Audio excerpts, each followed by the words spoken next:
been so many places in my life and time.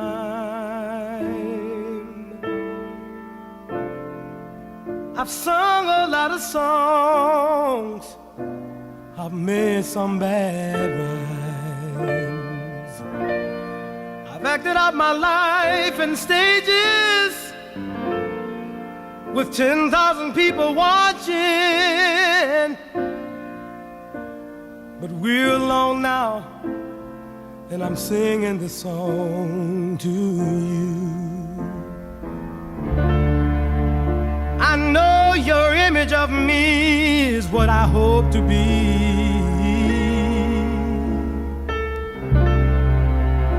I treated you unkindly, but darling, can't you see? There's no one more important to me. See through me, 'cause we're alone now, and I'm singing this song to you. You taught me precious secrets of a true love, withholding nothing. You came out in front when I was hiding.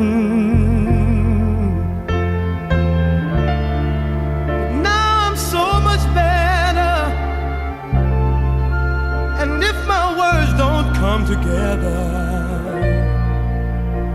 listen to the melody, 'cause my love is in there hiding.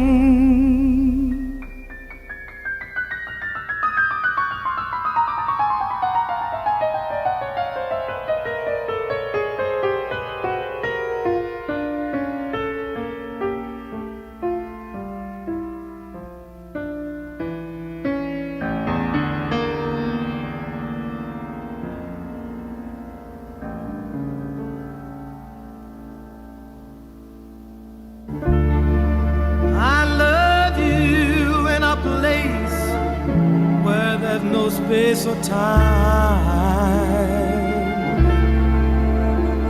I love you for my life. You're a friend of mine. And when my life is over, remember when we were together. We were alone, and I was singing this song to you.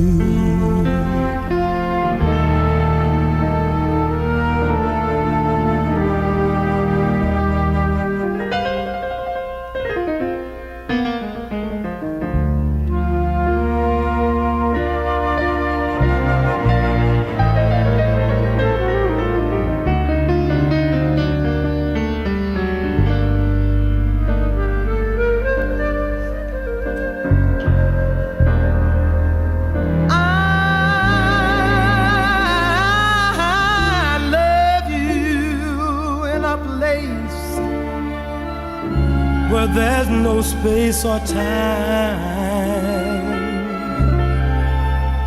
I love you for my life. You're a friend of mine. And when my life is over, remember when we were together.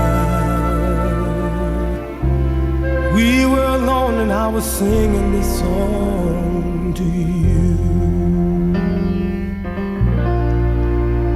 We were alone, and I was singing this song to you. We were alone, and I was singing this song.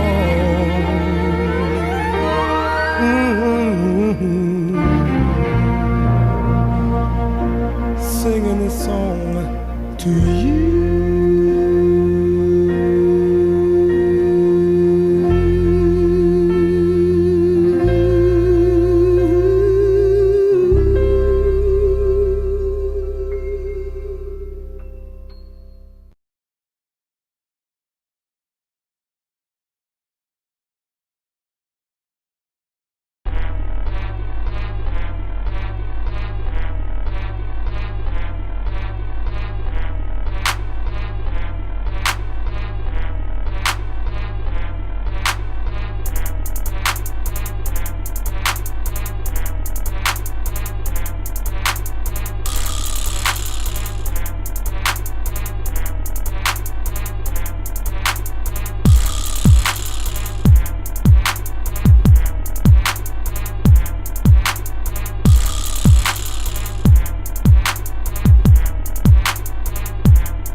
What's good?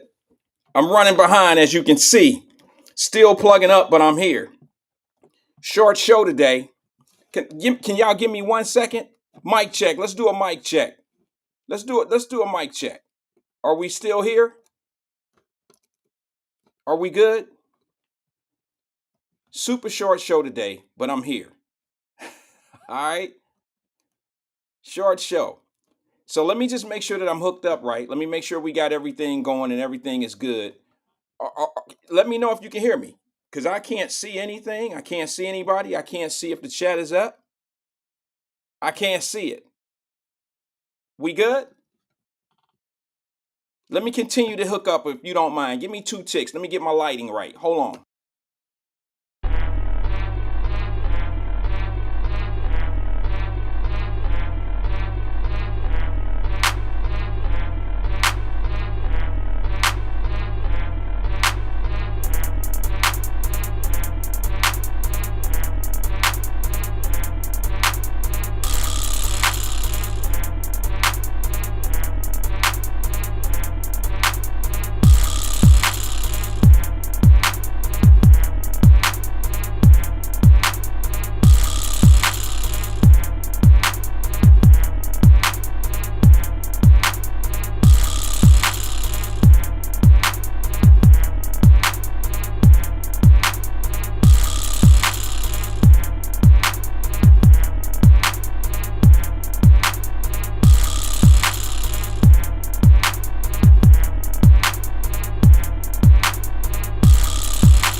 Where we at with it? Happy Friday. Can you hear me? Let me know. Come on.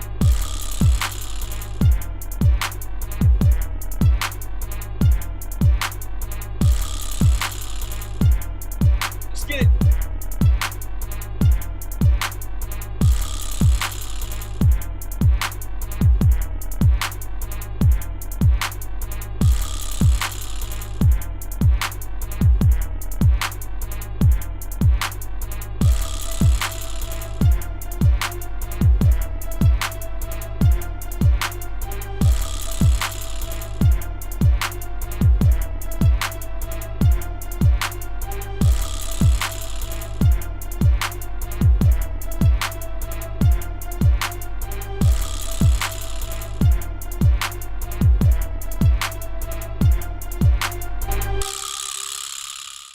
All right. Are we here? I can see everybody now. Sounds good. No chat though. I better turn this down. My coworkers are nosy. Um, Let them hear it, Vincent. Let them hear it. Red mic, red walls, hot show. Short time. I have a flight this afternoon, later on this evening. I shouldn't say afternoon. Have a flight this evening, headed home, and said we good now. Thank you, brother. I appreciate it. Thank you. Appreciate it. Everybody that's here today. Thank you. We're gonna cover some things in a short period of time. Got a lot to cover in in a short period of time. Sorry, I was reading comments at the same time. Short period of time. I'm gonna get as much in as I possibly can. How's everybody feeling? Are you ready? You ready for your weekend? I promise not to mess it up. I'm not gonna mess anybody's weekend up. I know you ready to go get your little happy hour jump off on. I know you ready to do all of that. I'm not mad at you. So I don't want to mess that up. Couple announcements before I get into this conversation. Tonight, basketball is going to be hot. Ladies, listen, what can I say about the ladies? I told y'all it took me some time to catch up with them. It took me some time to figure out that I had to adjust to their game. They don't have to adjust to what I like. I have to adjust to what they're doing. And I started that when my kids were in the first grade. Y'all know that. My daughter's been playing basketball since I can remember. My youngest, let me say it. Let me start. My oldest has my athletic ability as far as speed, things of that nature. I'm not a super tall dude. I'm right at 6 feet. Okay, I'm barely getting there. That's why I don't know why Fame was talking that I'm 5'7" shit. I don't know where he got that from. I was 5'7" when we was going to the boys club, Fame, but I'm not 5'7" now. All right, let me do that. Can you guys see me a little bit better? I just hit the power button and hit the thing and said, "Let's go. Let's get a little bit in." I am trying to catch an earlier flight so I can watch the games. However, I'll be watching the games on my cell phone or on my iPad because I have what they call YouTube TV. It allows me to watch television as long as I have an internet hookup, and I always have internet hookup, so I should be good to go. That all being said, tonight is going to be nice a nice night of ball.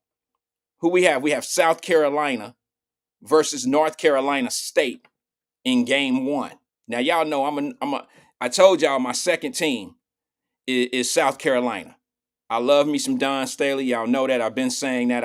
I was saying it before they were 32-0 and all that old shit. I just like Don Staley, point guard back in the day when she played, and she played on Team USA. I love the fact that she was on Martin that one year when her, Rebecca Robo, all of them went on there. I've been a fan of her since forever. And I'm gonna tell y'all something. I was brokenhearted. I, I was brokenhearted when she never played like in the WNBA like what it is today. She would have been a superstar. She come from the struggle of women's basketball. She comes from I mean, even Cheryl Miller. All of these people come in from the struggle of female basketball. You understand what I'm saying? Where they didn't make much money, they had to go overseas, they had to play in three different leagues in one season to make a living. And I respect the female basketball game. I really do. Now, I didn't really like it before I had daughters because the game was too slow. And then I start paying attention to fundamentals. And I start saying to myself, look, man, they're a little bit more fundamentally sound than the guy game.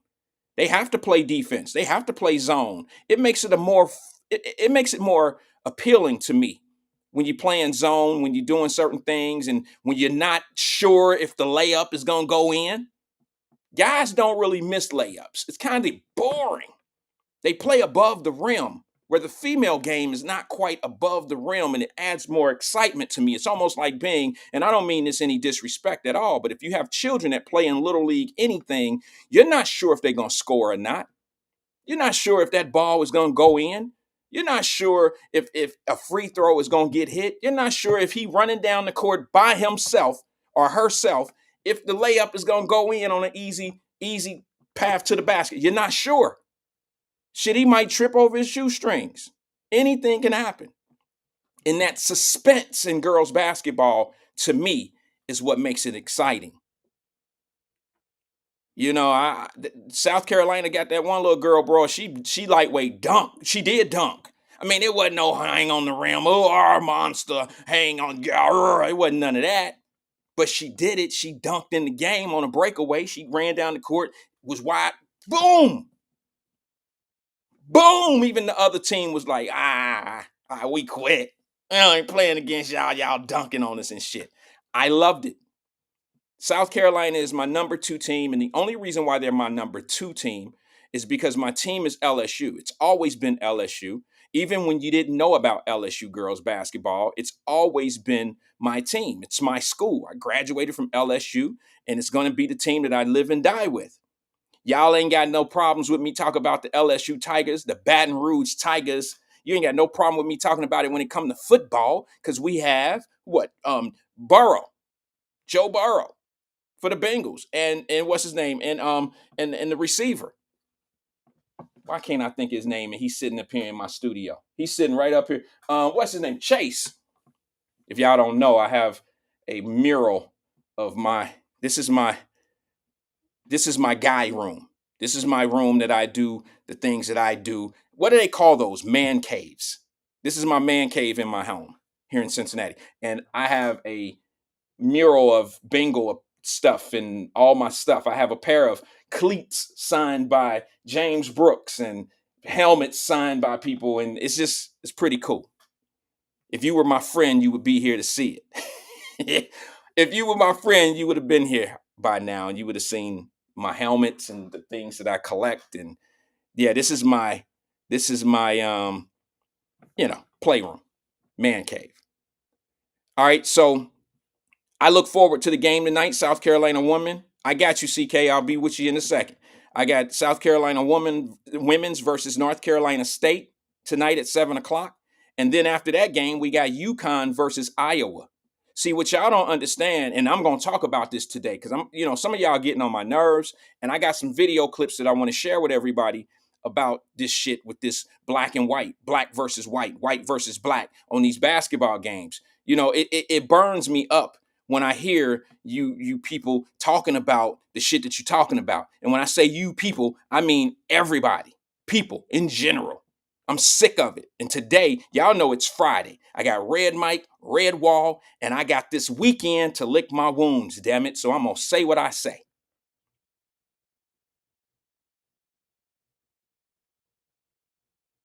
I'm going to say what I say today. And a little bit has to do with how we're judging this game between LSU and Iowa, and how my girl Angel Reese went up there hollering, she's the bad guy. So y'all gonna get mad at me, but I don't care because I paid tuition to go to LSU, and I can criticize my team, I can criticize my school if I want to. But Angel Reese, wasn't nobody tripping. We had your back. I know I did. I had your back when you was doing shit like this in people's face. When you created yourself to be the villain. You created yourself to be the villain. You talked all that shit. And y'all know the night before that game, we did a show here, and I was like, I ain't feeling good about this one. Remember all that shit and this and this and that and ring pointing and all that? I'm just not feeling good about this one. But see, you got to have a competitive spirit. You got to be a ball player to understand that that's natural. Caitlin Clark wasn't hurt by that shit Angel Reese did. Ain't nobody hurt about it but the chaos agents who want to make it a black and white thing. Angel Reese don't care nothing about that shit, and Caitlin Clark don't care nothing about that. The only time Angel Reese got in her feelings is when she took a L. When she was winning, everything was gravy. It was Gucci. Everything was cool. Everything was great. She take a loss and now she want to holler, I'm the victim. You created the bad guy persona. You created. Nobody made you the bad guy. You wanted to be the bad guy because the bad guy make all the money. The bad guy, as she says, the bad guy gets the bag. Remember last year when she was screaming all that old shit, get out your feelings and get a bag? Remember all that? Now I do because I watched the whole season. I got a pass. I got the LSU pass. I watched the whole girls basketball season last year. So I'm not going to sit here and be like, oh, y'all stop doing her like that. Don't do her like that. I know what she had coming to her. I said it the night before the game. Oh, y'all know she going to come out saying some different shit if they lose this game tonight. If they lose the game tonight, she going to come out and is she going to be the villain and she going to feel, I said it on the air. I know how this is the playbook of people. Magic Johnson never did that. And I said it. I said, look, Caitlin Clark, lightweight, started it. That's why I wasn't mad at Angel Reese for doing what she did. You gotta be an athlete to understand this, man. No offense to people, but if you ain't never played a sport or ever been in a competitive situation, you don't know nothing about this. You sitting back listening to the chaos agents,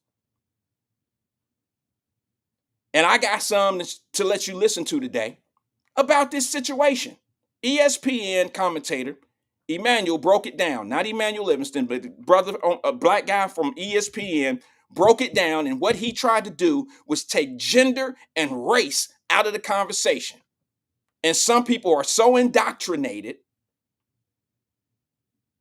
that they can't decipher. They can't take race. They can't take gender. They can't take that out of their argument because they're institutionalized. They see everything in race and color. They see everything man, woman. They see the whole world that way. And I'm going to tell you, if I ain't told you today yet, if you ain't free in 2024, you ain't going to never be free. People hate when I say that, especially the power pushers, pro this. They hate it when I say that. But the institutionalized people that already came out talking about that because they don't know any other way to say it because they ain't really been in no sports. They've never had to depend on the white dude to hit the game-winning shot for them. They ain't never had to lead a locker room of both black and white, Asians. They ain't never had to do that. All they ever had to lead are the people that's willing to listen to their ass. That's it. So they're basically institutionalized. They are with the people that listen to them and think and believe the same shit they believe. That's an easy crowd to lead. Try leading somebody that you trying to make better, and you got to convince them the opposite of what they've been thinking. That's a hard ass task. That's a hard job. Them same soft target people. They love to running with the people that go after the soft target. I know. Yeah, you in for one today. I got receipts on what I'm talking about. Trust me, stick around. That's one thing I actually do is when I talk my shit, I bring receipts with mine. Let me go to the phone lines before we got one that dropped off. My apologies, caller. I think it was CK. CK, feel free to call back if you want to. I know you probably at work or something like that. I'm sorry, but I had to get into my monologue. I'm limited on time today because we're going to, like I said, I'm going home. I'm going to Florida, tonight, and I got some things I got to take care of actually before I go, and then I want to watch the game. I'm more intrigued to watch the UConn Iowa game because that's going to be a more challenging game, quite honestly, than LSU Iowa from last year. The UConn team is a much better team, I feel, as a team, as a unit. They're a better team than my LSU Tigers. And they got a sharpshooter just like Iowa does. The girl Paige. They got a sharpshooter. She a sharpshooter, she can drive and she can pass. So that's going to be a more challenging game. I want to see Paige versus Caitlin Clark. I want to see that. Now, what y'all gonna say about that one? That's two white girls going after it. How they gonna try to figure this one out? What's gonna be the narrative set by the chaos? What the agents? What they gonna say? Thank you, Troy. He said it too. He said UConn Iowa is a better game tonight. Absolutely. And my number 2 team that I love, which is South Carolina, they play tonight. But I'm not look. It's a challenging game for them too. However, that Iowa UConn game is the game you want to watch. That's the game. South Carolina will find a way to win the game. UConn, Iowa, I don't know who's going to win. That's a better game for me. From point guard to the middle, that's a better game tonight. Have y'all seen the ticket prices have doubled or tripled more so than the men's? That says a lot right there. I hope they carry that momentum to next season.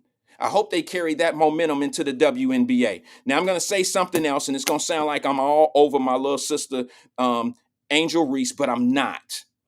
I just want to tell you something that's on my mind and give you my opinion about this little Angel Reese situation. There's several things. She did declare that she's going to the WNBA, which I feel personally, which I have all I have is an opinion. I feel that Angel Reese declaring herself to the WNBA draft is bad for her. It's not bad for her. I think that she could have came back and possibly, done more in the girls basketball in college, in girls college basketball. She could have done more. She may not think that, but I'm looking at it from a business perspective. Let me tell you what I mean by that. Angel Reese, your first year in the WNBA, you're going to make $70,000, maybe $80,000. 70 or 80,000 is a rookie contract. Your first rookie contract, which is going to be 2 years, maybe 3 years, I believe, with an option in the third year. Making $70,000 a year. Here's what Angel Reese may not understand. She may be told this. Maybe she's already signed the deals, and I don't know what I'm talking about.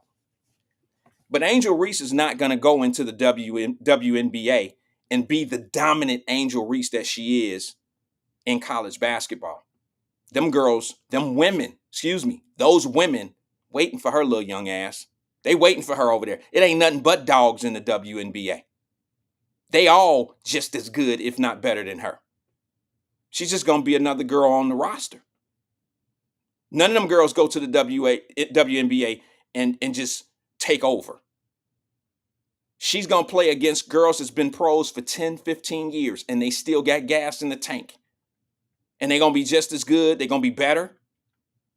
And what that's going to do is going to limit her money. It's going to limit her money. She's not going to be able to make as much money in the WNBA as she could in college. NIL deals make her more money at a collegiate level. That was the whole purpose of bringing in NIL, to let these kids stay in school and earn a living while they're in school. That's what made it make sense. This is a perfect example of somebody that should be taking advantage of that.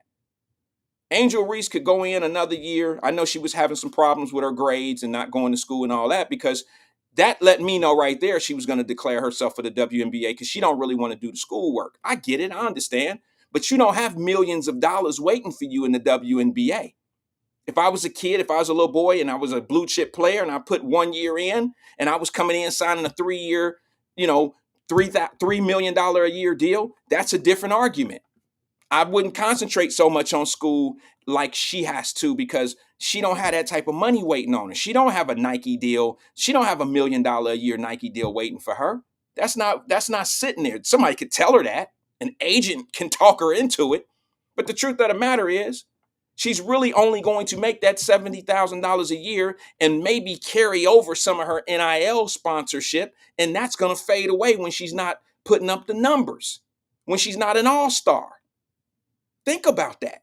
She's not going to the WNBA and going to be an all-star. Her name is going to diminish. This is not a criticism. This is reality.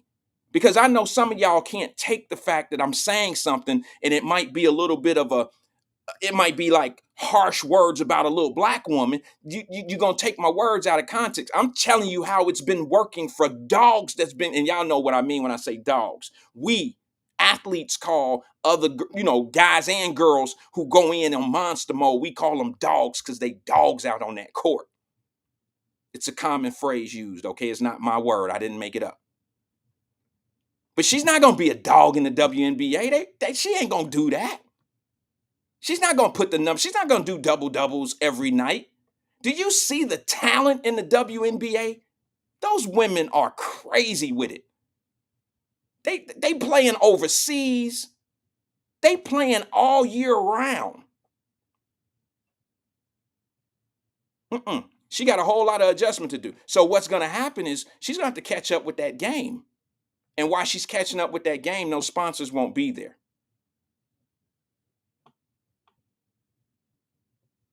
That's not going to happen, Ron. She don't have that type of game. Now, if y'all want to call me and challenge me, I don't want to make this a sports show, but I do know a little bit about basketball. And I'm going to tell you right now, she's not a dominant player. She can't shoot a jump shot.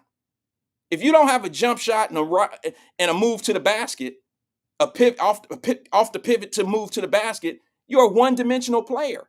Now, she'll go in and be more like a Dennis Rodman to the WNBA and get a bunch of rebounds because she's 6'3", 6'4". That's not that big in the WNBA.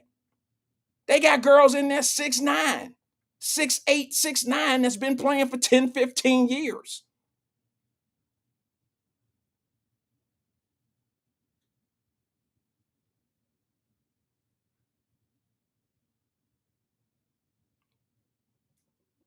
So we gonna get technical. Even my own cousin in here talking about little black woman, a black woman. She's young. She's my daughter's age. If it was my daughter, I would have said the same thing. Little means young. Ed said she's 6'3". I know. That's why she's dominant in college.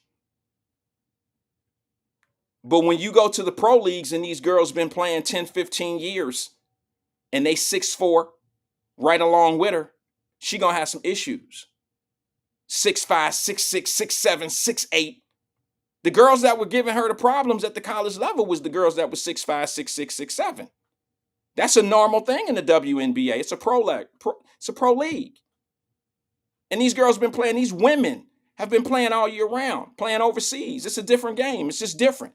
But my point of telling y'all all this, I would have had her stay in school for the money. For the money. It ain't got nothing to do with the game. Economically, she makes more money in college. She can make $70,000 off one sponsor, one NIL deal in college. That's her whole salary in the WNBA. By the time they tax it from city to see, what another thing a lot of people don't understand about sports is this. They're heavily taxed because they go from city to city to play. What a lot of people don't understand is if I play for the Cincinnati Reds and I get and we go to Chicago for a weekend series, the money that I earned it in Chicago. I pay Chicago income tax. When I play home games in Cincinnati, my tax base is based on the money on the tax rate in Cincinnati. See, a lot of people don't understand when you're on the road and you make money on the road, you're taxed on that tax rate. If you're a W-9 holder, which I claim to be an independent independent individual, I pay taxes based on where I go. Like if I do business in Chicago, I pay Chicago taxes. If I do business in Ohio, I pay county taxes in Ohio. And it's like that in sports. So a lot of people don't understand $70,000 a year is not a lot of money. I mean, especially when you got to do with the things they have to do. It's not a lot of money. She can make 70 grand on one NIL deal. Let me get to her real fast. I don't want to talk the bit. It only makes sense for me if she stayed in school because she has that eligibility to stay in school. And with the NIL situation, she can make more money by utilizing the NIL program. It makes more sense to me.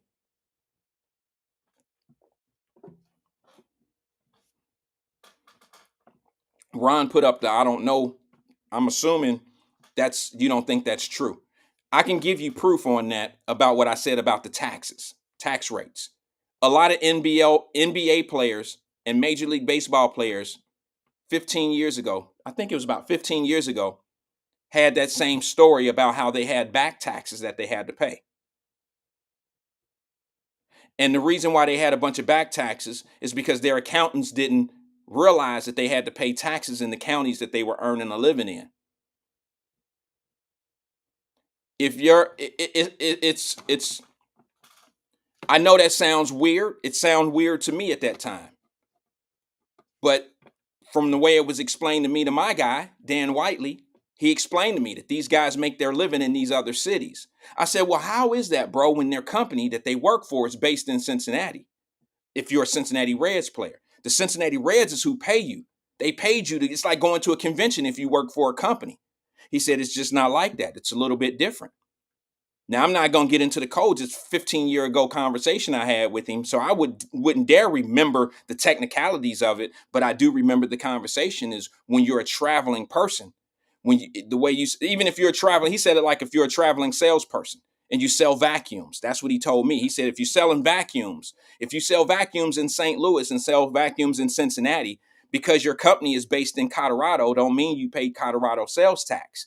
You pay Colorado income tax. You pay income tax on the state and city and county that you earn the living in. That's what I was told. And that's what happened to a lot of the Reds players and other athletes. They ended up having these back tax bills because they had to pay taxes in the city that they earn their living in for that weekend, those days. I don't understand it. I'm not a tax guy, but that's the truth. Let me get back to Angel Reese real fast. She became the villain because the villain is the funnest thing to do. Villain is also the one that makes the bag. She said it. Get out your feelings and get a bag. Now, all my institutionalized people want to say some goofy shit about this is black versus white, this is white versus black, and all that. I know you only know one way to think. So I want to know what y'all gonna say about UConn versus Iowa tonight when the two primary players are both white girls. And that's the better game. That's the better game to watch versus LSU and Iowa this year. Because I believe UConn is a better team than my LSU Tigers. I'm on the record saying it. Sorry. I paid tuition there. I can say what I want to say about my squad. So I want to play this video for you. It's an ESPN clip. I hope I don't get sanctioned or cut for it. Let me see if I can find it real fast.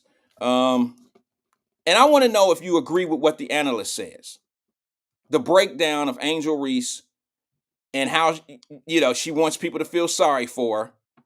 And I heard on the radio when somebody was giving the point that I'm about to give, they were pretty much saying the same thing.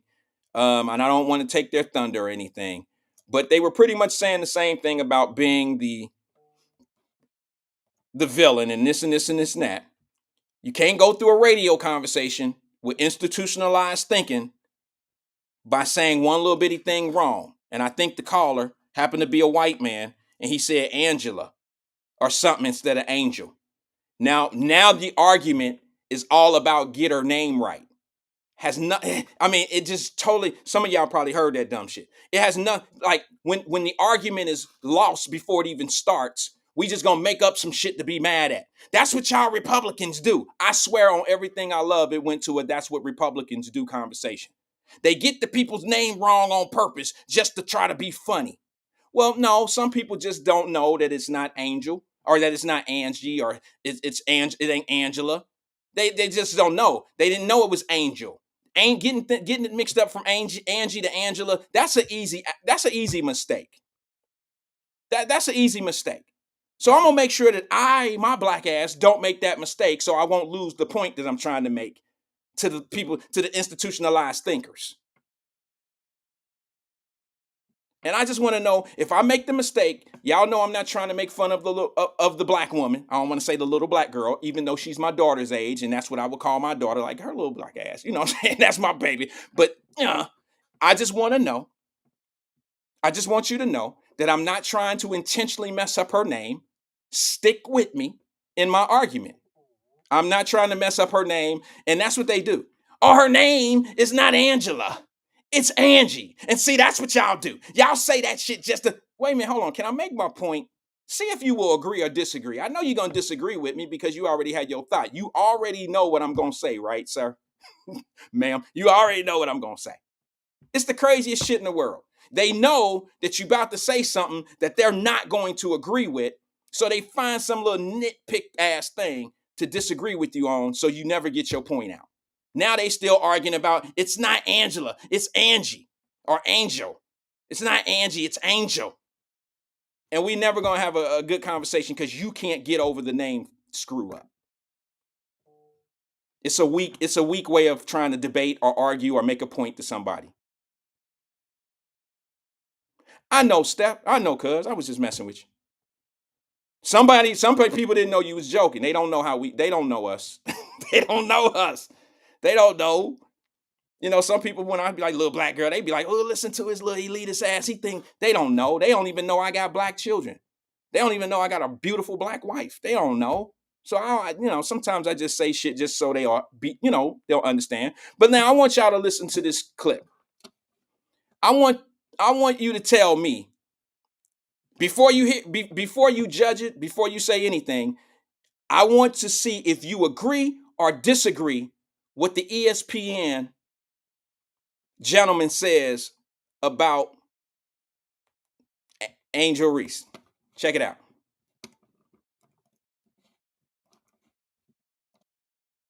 I'm about to give a gender-neutral, racially indifferent take. Now, if you want to say, well, Acho, cater your take based upon gender, Acho, cater your take based upon race, I will understand that. But I'm about to give a gender-neutral, racially indifferent take. Angel Reese, you can't beat a big bad wolf, but then kind of cry like Courage the Cowardly Dog. Because if you want to act grown, which she has, if you want to get paid like you grown, which you are, if you want to talk to grown folks like you grown, which you did post-game when you told a coach for an opposing team, watch your mouth. If you want to tell people, get your money up, then post-game when you take an L, you just got to take it on the chin. Nobody mourns when the villain catches an L. And Angel Reese, you have self-proclaimed to be the villain. Shout out to you because you were the second best basketball player on the court, and it was not close. Outside of Caitlin Clark, it was you. 17 and 20, dog. Showed up, biggest game, second biggest game of your career. Absolute dog. But you can't, under any circumstance, go to the podium and now try to ask for individuals to give you sympathy. No one has sympathy for the villain. You painted the bullseye on your back. Why are you surprised when people shoot at you? So if you want to act grown, if you want to pose grown, if you want to talk grown, if you want to talk to grown folks grown, then you got to take the L like you grown. Because what frustrated me is when you want to be the villain, but you want to hope for sympathy like a hero.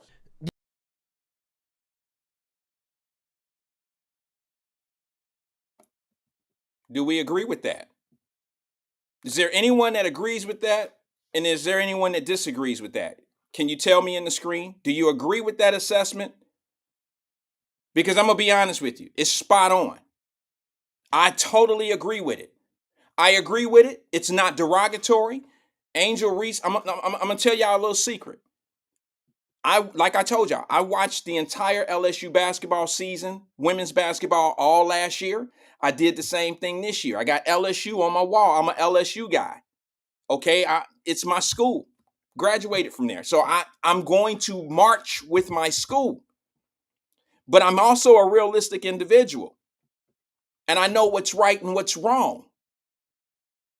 I got one professional athlete in here. His name is Donald Broach. Now, I don't know what all y'all done did for a living, but my brother Donald Broach, us from being down the way, he's the only one that I know in this chat or in our small family here who's ever signed a professional baseball contract. He's the only one I know. I've never played professional baseball, none of that. He says, I agree. Because athletes know. Athletes know the code. And I'm going to tell you something. The only reason why Angel Reese is doing what she's doing right now and being victim is because she didn't want to answer for all this shit she was doing in the ring. And she didn't want to answer. She didn't want to answer for shit like this. She didn't want to be held accountable for this right here. Remember, that was last year. See, when the girl come back and get your ass,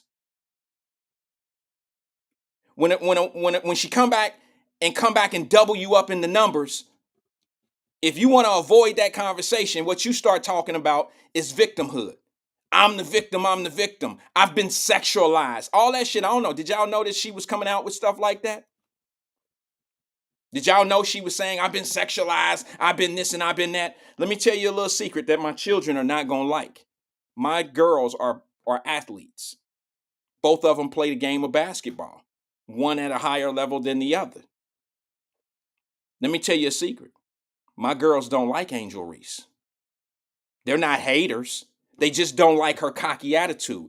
I even had to have a conversation with my babies. Like, look, don't get confidence confused with arrogance. Don't do that, baby. They different. You know what my daughter said? Daddy, you wrong on this one. You wrong on this one. Because, and that's when I know I got me some kids that don't have a problem speaking to me, letting me know that daddy wrong. I raised them to let them know when I'm wrong. I raised them that way. My daughter said, Dad, do you follow her Instagram? Now, what I'm going to say to that, because I don't. Well, baby, I don't. Dad, do you follow her on social media? Do you watch her snaps? Do you know what she's about when she's doing when she's living her social, social media life? Do you know that? Do you follow her on that? I say, nah, baby, I'm an ESPN.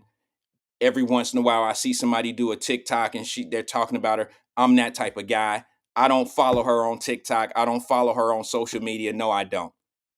That's why most girls don't like her. It's because of the things she do on her social media.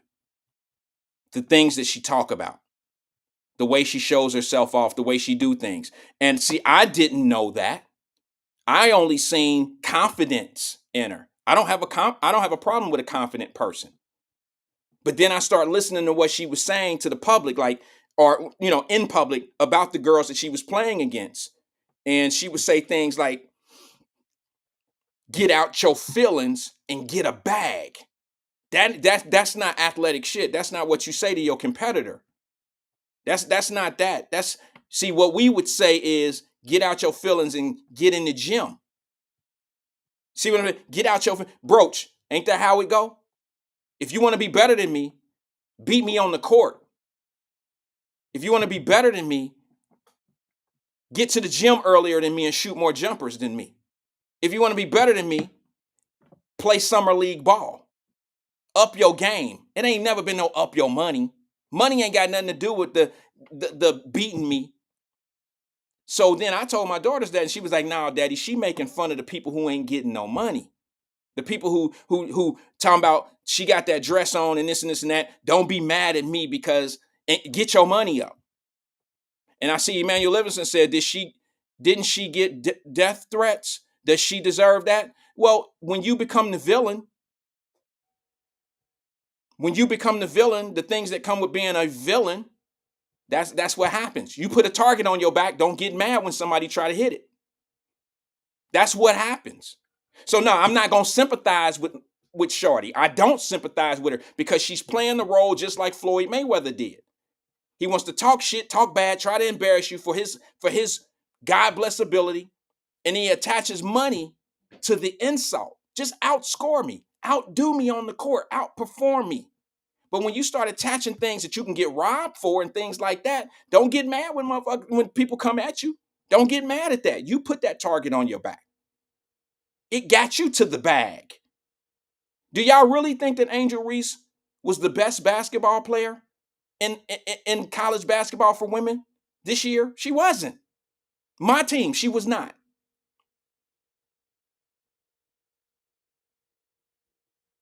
But she created all that social media buzz, and she says she's been sexualized. All right, well, I took one of the nice pictures off her social media. I took one of the nice pictures off. Very calm, cool, collective picture. And it was this one. Now that one's somewhat classy. It's not doing anything vulgar. It's showing a shape, but it's not showing things off. So I don't have a problem with this one. That's why I'm showing you this one. But there's been things on her social media, and her mouth is what gets her the hate.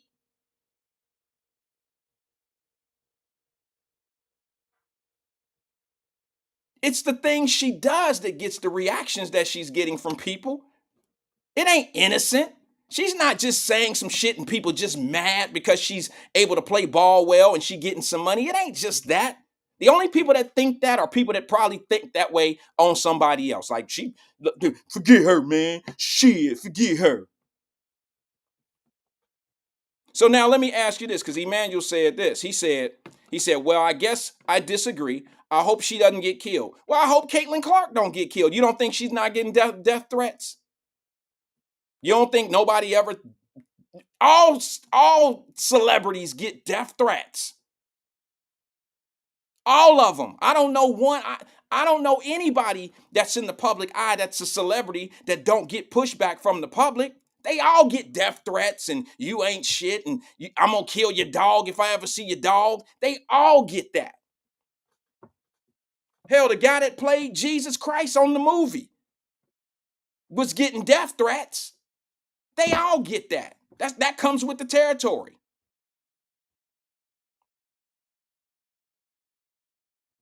So nah, I don't feel sorry. You are a celebrity, and then she creates her own buzz, which puts herself on social media. I know fighters that do the same thing. Walk around, tell you that they spent $3 million on some jewelry, and then they go to Miami and get robbed. Do you feel sorry for them?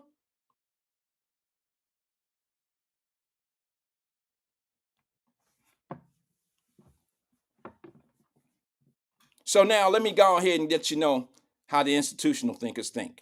Y'all heard the video of the man's opinion, right? The brother's opinion. Y'all heard the opinion. And what did he say? He started that out by saying, let me take race and gender out of this comment that I'm going to make. That's what he said. He don't want to make it racial. He don't want to make it about, women and men. And he don't want to make it gender. All of that. And now I want you to hear the response of some people, institutionalized thinkers. And if you happen to listen to this, if you agree with it, you agree with it. If you disagree with it, you disagree with it. But I know how certain people think. And I know who's going to agree with this. And then I know who's going to disagree with it. based on our family here. But I want you to listen to some of the ladies. Yes, the phone line is, I'm sorry. This is what I'm gonna do. I'm gonna go to the phone lines. No, I'm gonna play this video because it's only 30 seconds long. No, it's about a minute and 20 seconds long. So hold on, caller. I want to play this video so you can hear the response to what the ESPN analyst said about the Angel Reese. Did we not? We still remember that, right? We remember what he said. He took color and he took gender out of it. So this is what I want to do. Hold on, caller. Hold tight. I'm going to play this video so people can hear the opinions of what this man said. Emmanuel Acho. Maybe when it comes to women, you should stick to talking about the white girls on The Bachelorette, defending them for dressing up in antebellum plays on plantations. Because when it comes to black women, clearly you do not have the range. I don't know how the fuck you want to sit up there and offer commentary on Angel Reese, talking about, well, I'm going to ignore the racism and the sexism. That's exactly why people react the way they do to Angel Reese. What's not clicking? Okay? What's not clicking? To sit up there and talk about, well, she grown, she just had to be grown, and what the part of being grown means that you have to be somebody's goddamn punching bag. What the part of being grown means that you're supposed to accept death threats and racism and somebody photoshopping your body onto somebody's naked body and claiming that it's you. What the part of being grown means you're supposed to accept that? Maybe you're a fucking doormat and a punching bag, but that ain't mean she's supposed to subject her motherfucking self to that. Are you crazy? No.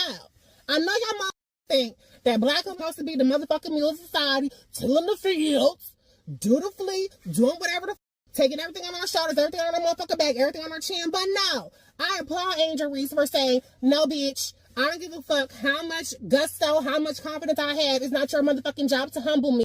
I don't know what it is about Emmanuel Acho, but that man bothers me from the core of my feet to the top of my head. That man is clown personified. This is what happens when you try to be all lives matter and gender neutral. Like, I can't even say it without annoyance. This man has had horrible takes when it comes to black people and black women. Just horrible trash takes. And it is always very interesting when black women show vulnerability or don't behave in a certain way, that it is sad. Not all, because it's not all black men, but there's a certain type of black man that likes to talk crap. Pause. I wasn't going to pause, but I can't handle it. I got to let y'all see what direction this is going in. See, this had nothing to do with black and white or any of that. And now here come our sisters about to make this about black men. Now, how did we go? Because a black man gave an opinion that was not race related. It was not gender related. This is all about to be a pound down on black men. Explain, just trust me. Listen clearly. This is what sisters think about us sometimes. Just listen to where this is going. This is an institutionalized mind. They cannot think past go. They have to start out the gate with the bullshit. They can't even look at it for what it is. This is a sport. It's athletics.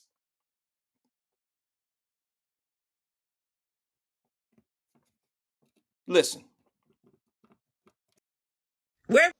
So I was done making videos for the night, but I saw this and it really pissed me off. So I'm back on here. I need more content anyway. First of all, I want to start by saying Emmanuel Acho he is the definition of everything he does is about making white people comfortable, getting acceptance from white people, and getting white approval. Everything. If you saw that special that he hosted that season where they had the Black Bachelor, and then it came out that the woman that he chose had gone to like a plantation frat party or whatever it was, they got Emmanuel Acho to host a special about that and about racism and all this and that, because they knew that he was going to be incredibly mild on that girl because he seeks white acceptance. Okay, this video is for Emmanuel Acho and anybody who agrees. For all of those that are saying it's like Emmanuel Livingston just said something to the point of, I just can't believe that people are saying that it's fine for this young lady, for this young person to be killed because of her attitude. I'm saddened. See, that's just being an agent. That's just being a chaos agent, E. Because when was the last time a professional athlete of color has been killed? When was the last time an athlete of color in the United States have been killed in the NBA, Major League Baseball, in NFL? When was the last time one has ever been killed or rushed to the hospital because somebody tried to kill them because they were a black athlete? When was the last time they had to rush LeBron James to the ER because he was a black athlete? When was the last time? And I heard them over at the radio talk. They had no information about the team that got called the N-word in Arizona at the college NCAA game, the tournament. Had no information, but they turned that story all into, they still doing that these days. Okay, whatever. When was the last time a professional athlete got killed? What year was it? For being a professional black athlete in America, when was the last time one got killed for that specific reason? Here's the final take. Listen to this one. Okay, this video is for Emmanuel Acho and anybody who agreed with his take on Speak about Angel Reese. First of all, I have some notes here. So, firstly, if you agree with Emmanuel Acho, you're a misogynistic clown. Let's get that out the way first. I'm gonna tell you why, because first of all, y'all hold black women to impossible standards. Y'all already hold women to high standards anyways. Don't let a woman be black too, because y'all move the goalpost beyond anything that could ever be reached. Before I even get into Emmanuel Acho's ass, and Joyce said who made Angel Reese the villain, the answer, she couldn't say it, but it was white people. Y'all like to lie and say, oh, it's not that, it's because of other reasons. Don't spit in my face and then lie and say you didn't do it. So now I'm gonna get into Emmanuel's ass and black men in general who agree with his take. Because honestly, first of all, Emmanuel, how are you gonna give a gender neutral and racially unbiased take? How are you gonna do that? Because he may not have an institutional mind. He's looking at it for what it is. He's calling a competitor a competitor. He's calling somebody what they are. I mean, he's saying it without looking at it through the lenses of how you are. You were raised to believe the way you're raised, the way you believe in right now, young lady. She's institutionalized. That's just the bottom line. Listen to her. Not only is she mad at this situation, she don't like black men. She don't like black men. So what I'm on,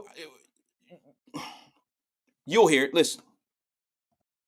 Because all of those things are implied regardless. People love to say they're taking race and gender out of the conversation, yet never acknowledge the fact that that's the reason that there's an issue in the first place. Because let's call a spade at this point.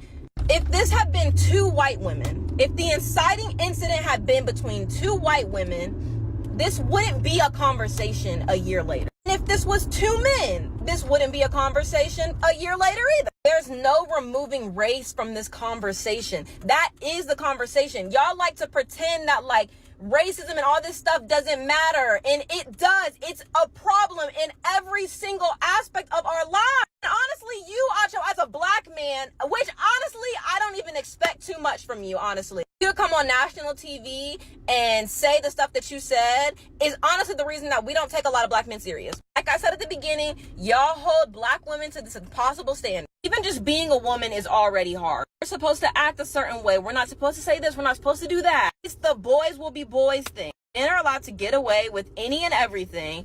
And when a woman does this exact same thing that he did, we're ridiculed and condemned for it.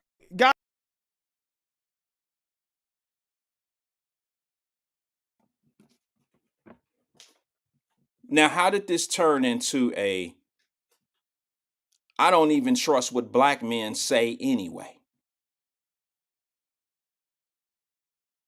How did this turn into black men expect way too much from black women? How does it turn into that conversation? Because somebody told the truth about a competitive situation. Someone that turned themselves into a villain on the court, not a villain in life.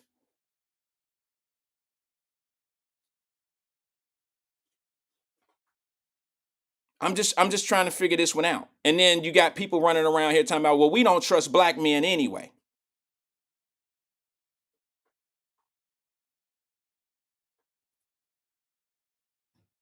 We don't trust, black men don't do things right no way. We don't trust black men anyway. So I expect them to go on there and make black women look bad. Wait a minute now. Certain people just need to stay out of certain arenas.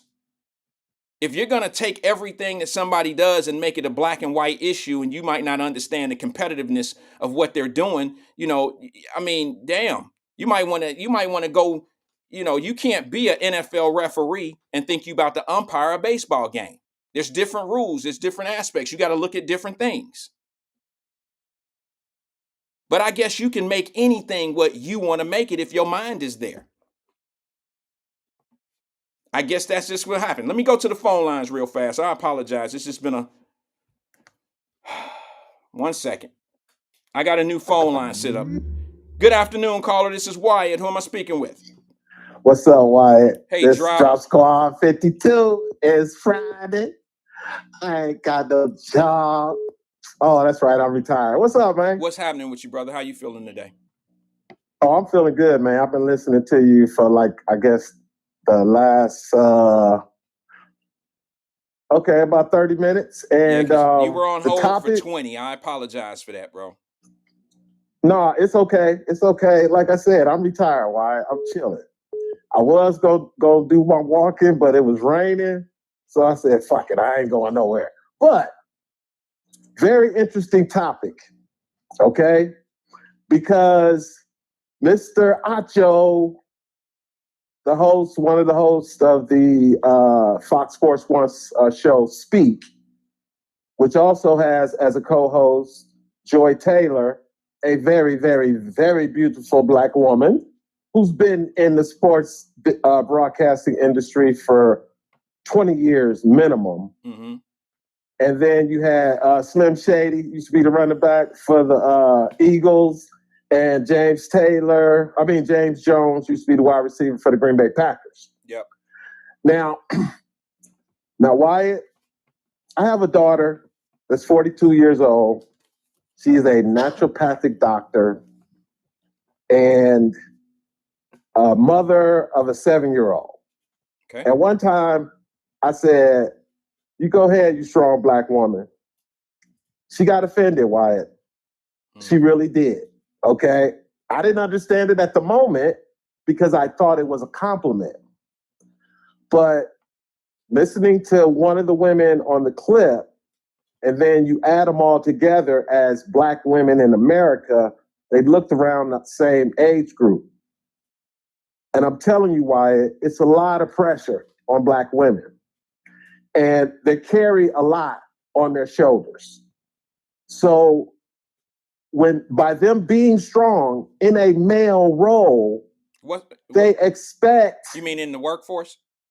I'm talking about in general, in our families, Wyatt. 70% of families are run by single women. Get a better understanding. Okay? I just wanted to know. Sorry, Drop. I just wanted to get a better understanding of where you're going, like what you're talking about as far as where the pressure's coming from. Are we talking about in that sport, or are we talking about in everyday life of running a family? That's all I wanted to know. I was just trying to stay with you. Yeah, I'm talking about overall for black women in 2024 between the age of 18 to 40.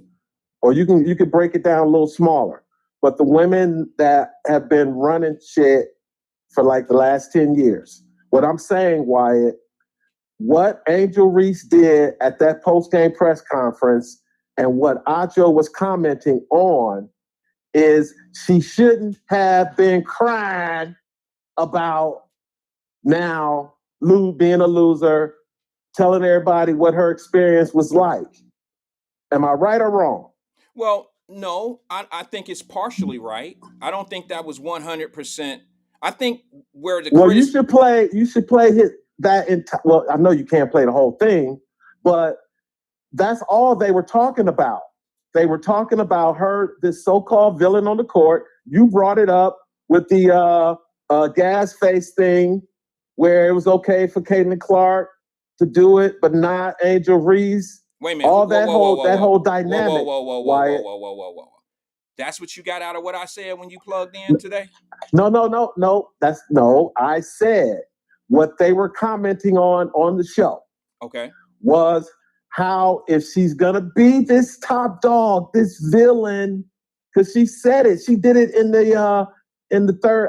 one of the NCAA games. I think it was UCLA. Walking down the end of the game, shaking hands, she told one of the assistants for UCLA, "Watch your mouth." And the coach had to get in between her. So this is what I got from it, Wyatt. She was this outspoken athlete who could back it up. Outspoken in what kind of way, Drop? But hold on, I'm going to wrap it up. No. But go ahead.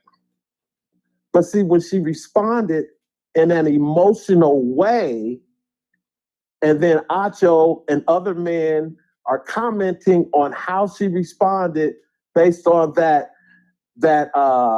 it could be fake image that they put out about her.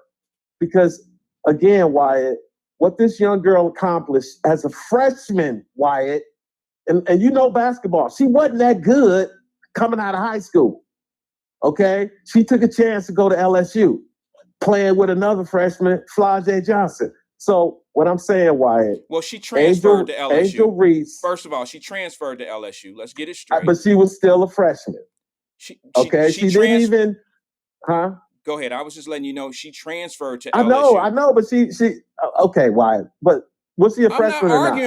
I'm not arguing with you because her playing time. Was she a freshman when she won the national championship? Yes. And most valuable or most outstanding player. Yes. As a freshman. Yes. First team All-American. Look, bro, I'm not here to debate her NIL as a freshman. What I'm saying, Wyatt, is from all this talk about Acho versus Angel, black man comment on another black woman, we're going to get the response that you show, Wyatt. That's all I'm saying. It's nobody's right, nobody's wrong. Women are out there in the forefront now, Wyatt. But it's different now. But wait a minute. You're making it sound like I'm challenging her accolades. I'm not. That has nothing to do with it. We're talking about when you put yourself in a position of being the leader or going to social media and you're boasting and bragging and having this, this certain type of core about yourself. You're putting a target on your back for the things that's going to be coming at you. Don't do that if you're not ready to be criticized. That's just a normal thing. But see, Wyatt, you got to understand what these women were saying. That TikTok clip that you played? Okay, there was a universal theme.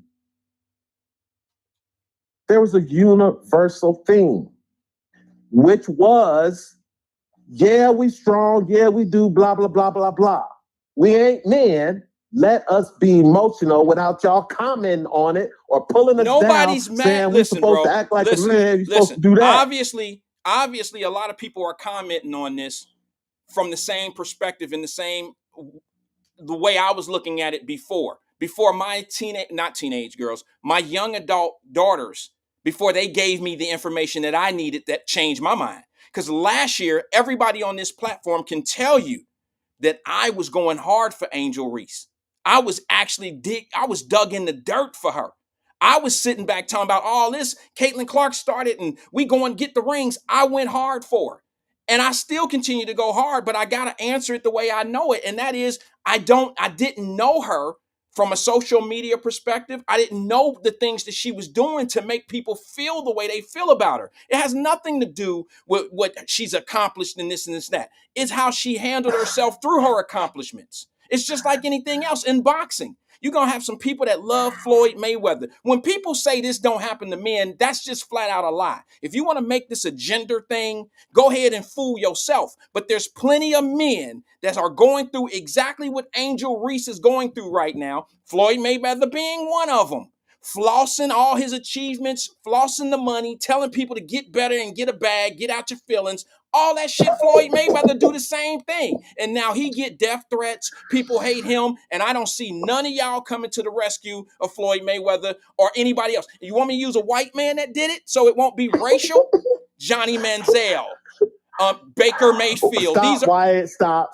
Come on, man. Stop playing. Stop playing. But see, Wyatt, all I'm saying, bro. Don't make it. See, you falling for the shit because you got a daughter just like me. You can't say I'm falling for shit. Yes, you are. Yes, you are. You know what? Wait.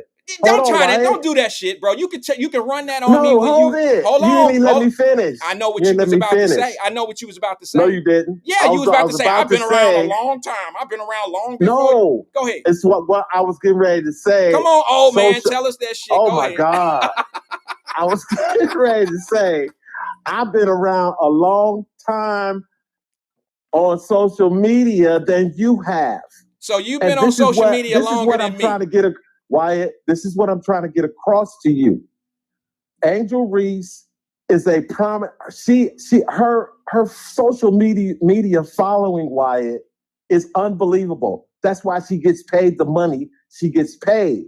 And what I'm telling you is these young women are commenting on her social media footprint that they see because they need encouragement. What is the point in that? To go out there. What's your point by saying that? I'm lost. And here's the last word, Wyatt. Here's the last word. Unapologetically. And no. Let me say something to you, brother. All this stuff. Let me say something to you. That's all over social media, all kind of clickbait, is because Acho and other commentators said if she gonna be this tough in your face athlete, don't be crying when you lose. But that's what happens, brother. I'm telling you, every athlete has that persona. If you are going to be an out front in your fuck everybody, you got to be able to take it when people have that fuck you attitude. That's just in life.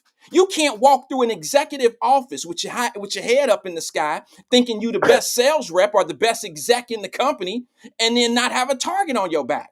Because Wyatt, listen to the people that they were comparing her to. Who? They were talking about, you don't see Draymond Green doing that. You ain't see this guy do that. You ain't see that guy do that. But wait a minute. Hold on, bro. This is what those women on TikTok were commenting on. But they said him specifically, and his comment was nowhere near it off the charts. It had nothing to do with she needs to be a softer individual. She needs to be this. She needs to be that. It really wasn't criticism. It wasn't criticism on her at all. It wasn't criticizing her. It basically was saying what is basic in all sports or in everything. If you're going to be Floyd Mayweather, if you're going to be Angel Reese, and you're going to go do all these TikToks and make yourself out to be this big star whenever and brag and put the middle finger up to everybody, if you're going to do that, because they do that on TikTok, bro, I'm telling you. I love it. Okay, but you gotta love the fact that they're gonna get some response. They're gonna get some blowback for that. Everybody don't love that. Everybody not a fan of that.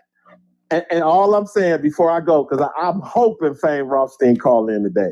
But see why, again, the bottom line is what Angel Reese accomplished as a freshman, what Caitlin Clark accomplished as a sophomore last year, their game outdid the men's final, the NBA, the game that Caitlin Clark beat the rematch on Monday night. Yep. That game drew more views than I think game 4 and 5 of the NBA finals. Yeah. So the bottom line, but let's be honest. It's a whole new world when it comes to women athletics, especially basketball. Let me give you because guess what? What's that, Drop? Next year, guess who's gonna be in the WNBA together? Who? Caitlin Clark and Angel Reese. And guess what? That's more money. I mean, it's not there yet, bro. It's not there yet. It's not there yet. It's there. Don't tell me it's there. Okay. Wyatt. Whatever you say. And you know why? You know why I say it's there? Because you know about money. Okay, look what they're paying Caitlin Clark versus Angel Reese. Meaning, because let's man, just what are you talking about? But hold you on, got Wyatt, you can't just say some no. shit and not let us know what you mean, bro. I ask questions so people will know what you mean. Just listen for a second, bro. I'm not trying to back you out of your point. That's not what I'm trying to do. When you say something like, "Look at how much money they're paying Caitlin Clark over Angel Reese," you're gonna have to make that make sense to me, because Angel Reese makes a hell of a good. She's worth $1.3 million. No, I was getting ready. I was going to get ready to give you the reason why. Okay, go ahead. Okay, because let's just say their personalities were switched.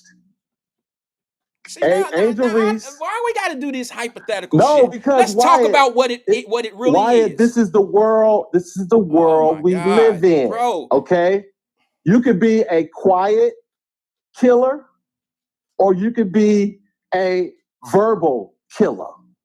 Okay, and you witness both. You know, speak softly but carry a big stick. Both, but see, the one who talked the shit and back it up, everybody who watches him is hoping for him to lose. Okay? So what I'm saying is the reason you just made Caitlin my point. Clark you just made my more point. Money. You just made my point from what we were talking about earlier. No, bro. You can't just do that. You can't just take over the. You can't just take over the conversation. No, when I catch you in some bullshit and you backdoor your damn self, I gotta let you know. You just said, because you just said it. You just said that people they wish on people to fail that brag and hype up themselves. Most people look for them to fail, right? Right.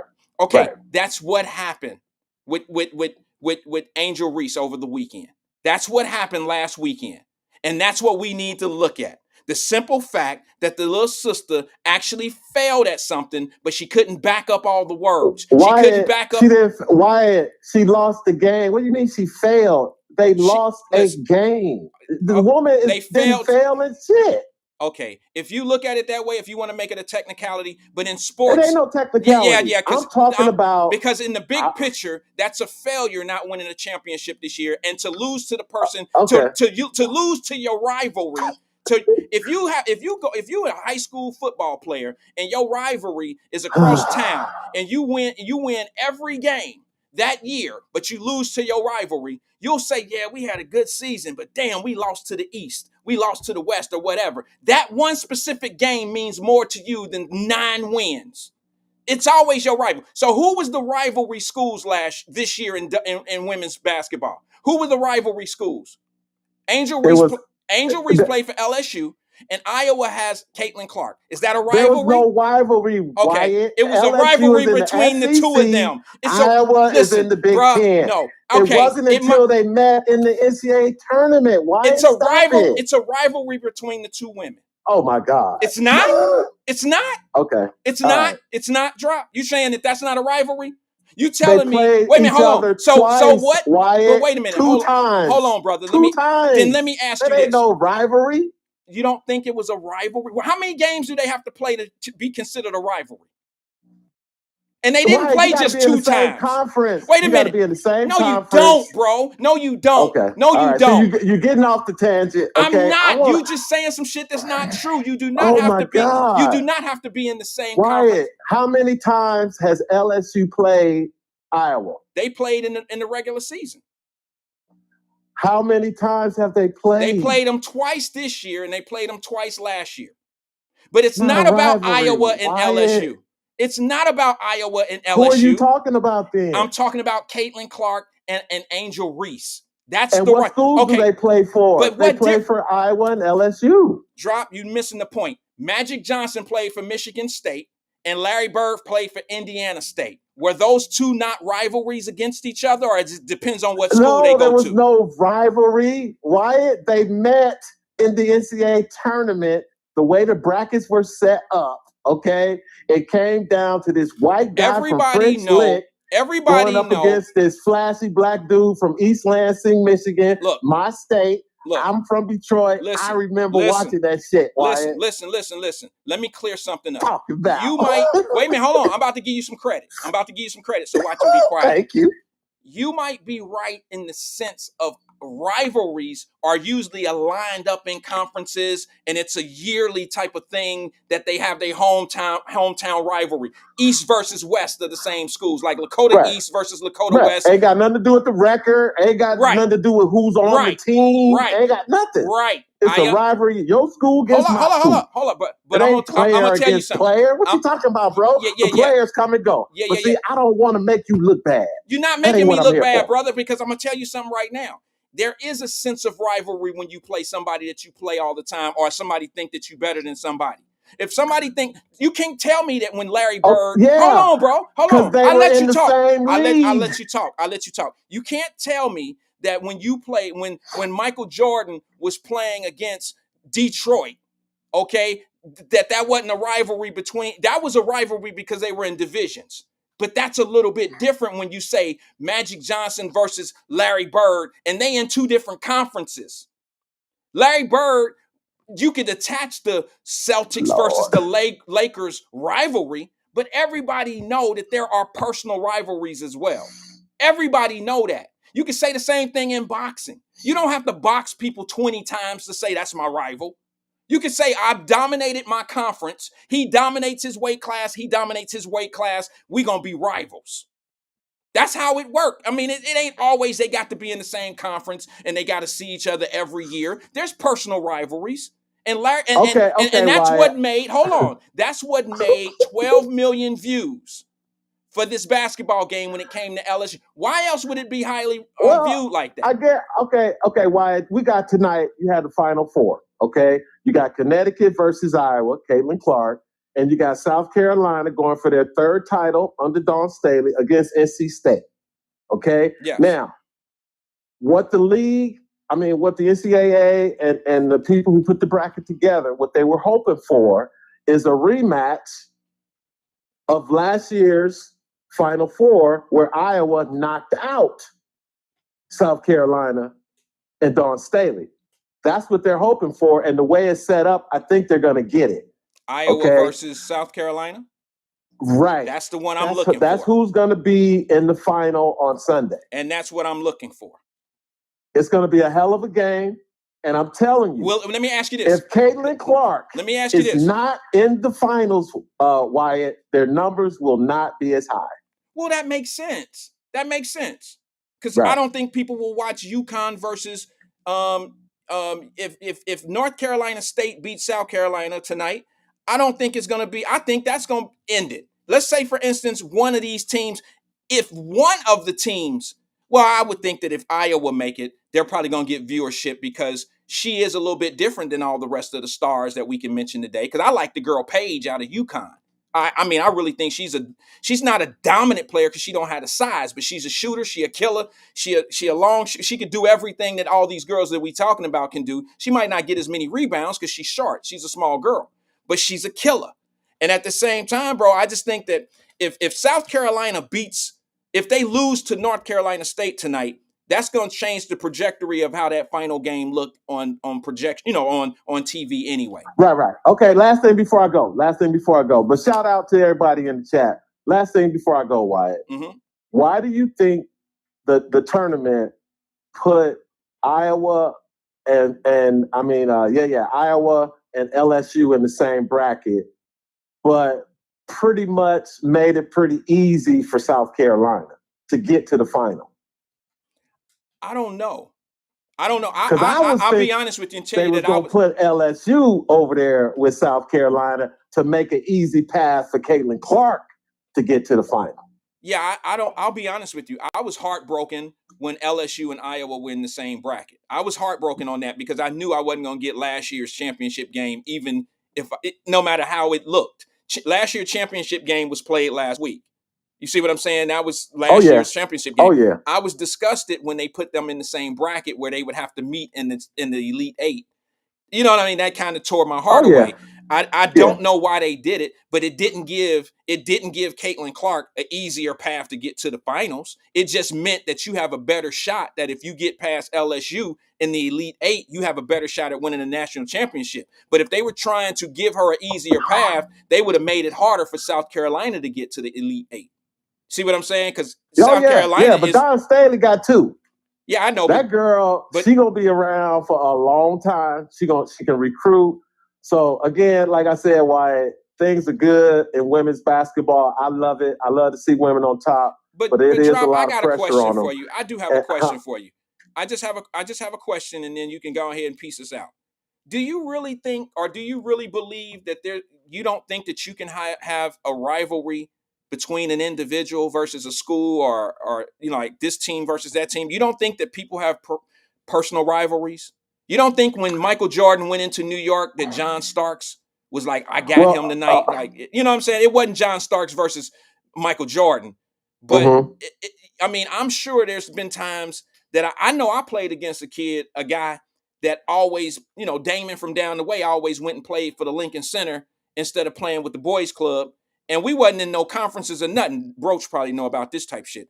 But I always seen him as a rivalry because he always took his big ass down to the Lincoln Center. So every time I played against him, it was who was going to win this game. See what I'm saying? I think there are personal rivalries. You see people and you say, hey, me and him go head to head at it all the time. And I think what happened, if there was no such thing as personal rivalries, I don't think Caitlin Clark and Angel Reese would have had this much buzz. They created the media, the people created this. They created this rivalry between these two young ladies. And that's what they've taken that same energy into the WNBA, just like Magic and Bird. It's the same energy. See, can I answer? Yeah, absolutely. Okay. Everything you said is correct, but it's no but. The blueprint was Magic and Bird. It had never been done before, but the reason it was successful, because at the time you had these sneaker endorsements, and Magic put Converse on the map. He set the blueprint for Michael Jordan to sign his deal with Nike. But wait a minute, how can you say that you're talking about wait a minute. How can you say that? It was Drop. How could you say that when Michael Jordan? Oh my God! No, not Magic. Magic Johnson and Larry Bird both signed with Converse. I know, but I'm getting ready to finish by saying the reason that people use them as the blueprint is because they were both successful at the next level. Okay, so you have to have that matchup in sports. I mean, in college, to where the game is so huge, and the two players that stand out both enter the NBA or the NFL or whatever league together. If they're both successful, they will both have long careers, so the rivalry will continue. You cannot do that nowadays in college. Well, let me just say this to you, brother. Because most kids play 2 years max. Right, but let me say this if they're any good. Let me say this to you, and I don't mean to be disrespectful to these young ladies, okay? I'm just going to be honest with you. Angel Reese and Caitlin Clark are not going to come into the WNBA and make the same impact that Magic and Bird did. And I don't mean that because they women. You don't know yet, because look what they did in college just 2 years ago. The impact that these. Okay, see, I'm not going there with you, because I think you one of those people that have to see it to believe it. No, I'm not. Okay, but you should know better than even you should know better than even say that. The best way to determine future behavior is past performance. So for these two ladies, and it's a beautiful thing that one's white and one's black. Okay, and people were commenting on how Caitlin Clark, a white player, just dominated all those sisters on LSU, led by Angel Reese. She didn't do it by herself, bro. But they were commenting on it. I'm not saying that that's how you felt. I can't believe this white girl did all that to them sisters. That's people that don't understand the game. That's people that don't know sports. That's the world we live in. I don't care. I don't live in that world. Media and everybody and their mama with a podcast and a YouTube channel. Let me say this. That's the whole purpose of me being here, brother, because I might live in a world like that, but I don't have to listen to the world that like that. You're right. Because guess what, Wyatt? The revolution will not be televised. It will only be monetized. Drop Squad 52. Dropping science to anyone who wants to catch it. Be safe in the streets, y'all. Peace out, Wyatt. Take it easy, man.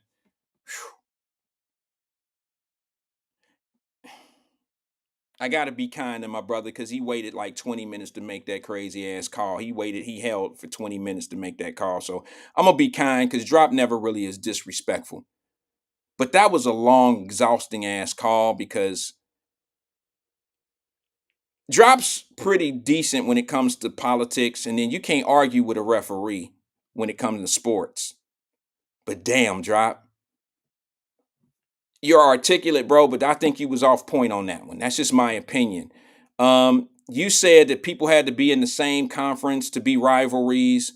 You said a lot of shit that I didn't agree with, that I don't think is true, because you may have refereed games and this and this and that, bro, but I had plenty of rivalry players that I played against in baseball. I played against in football. I mean, guys that end up going to different schools. If let me tell you, Gamble, y'all gonna remember this because I left Cincinnati right beginning of junior high. But let me give you a little piece of something here locally in Cincinnati. If you lived in the Fay, you could either go to Gamble or Dater. And we wasn't in the same conference. But damn it, if you went to Gamble like I did and played football, baseball, whatever, damn it, when you played against Dater, it was a rivalry, and the schools had nothing to do with it. Wasn't in the same conference, wasn't stopping each other in the tournaments, none of that shit. It was, we know y'all, y'all know us. We players. It ain't no East versus West. It was none of that. It was Gator, it was Gamble versus Dater, because we knew each other on the block. That's what it was. And I know that we have personal rivalries. They have it in boxing.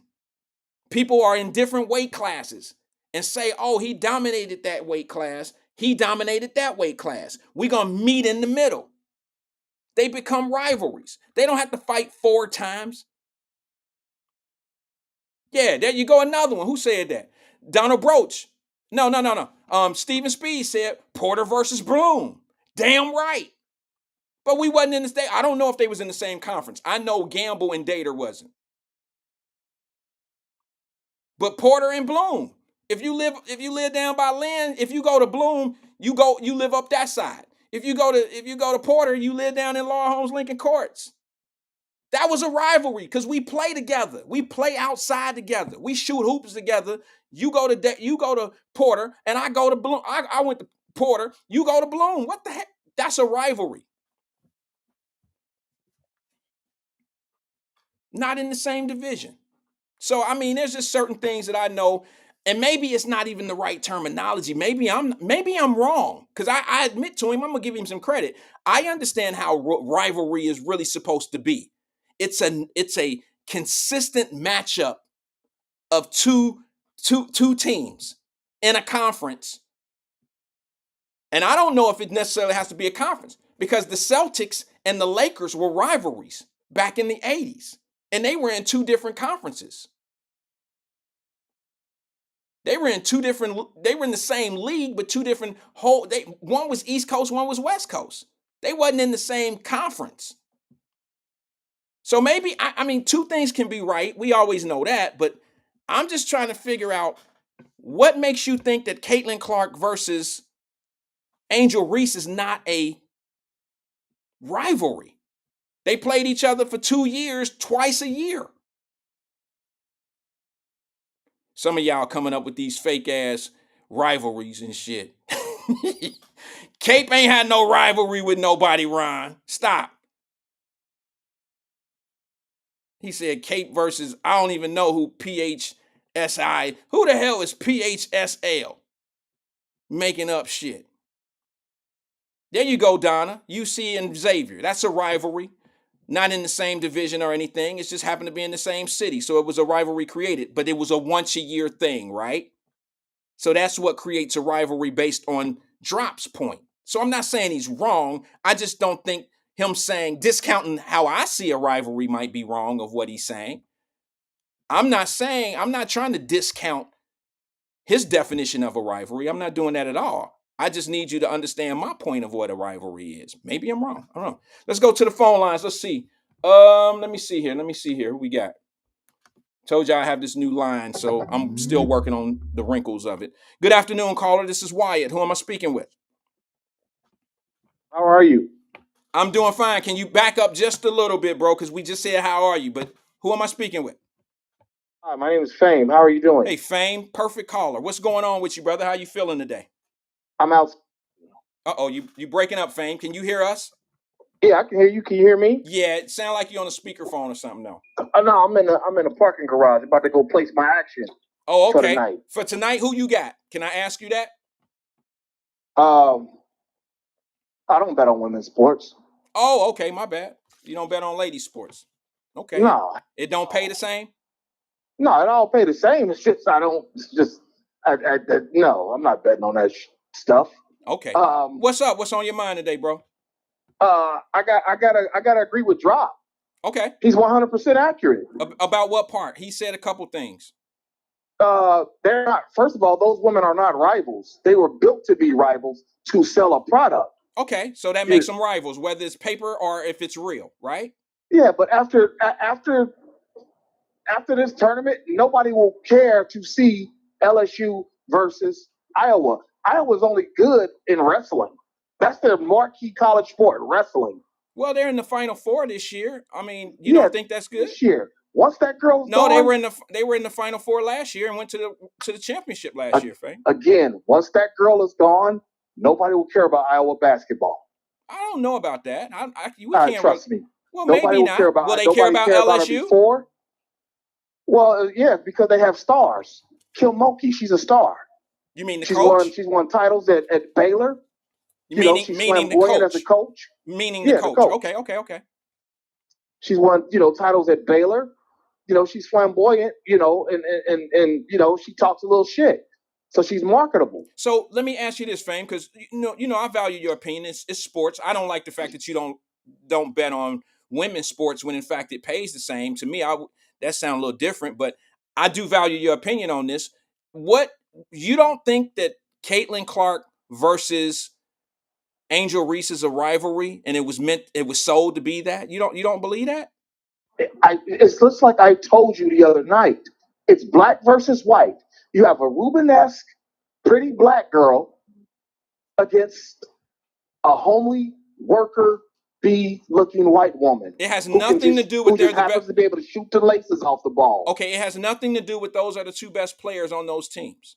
The best players of the team. It has nothing to do with they played in rivals. No, it has nothing to do with they played in a national championship game against each other last year.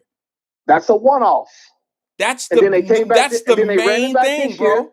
Then they ran it back this year in the quarterfinals, and now it's over. So now let me ask you this. Let me ask you this. Just from a sports perspective, I value you. Okay, you know I do, but I gotta make it make sense. Is Joe Burrow versus what's the quarterback in Kansas City? Kansas City.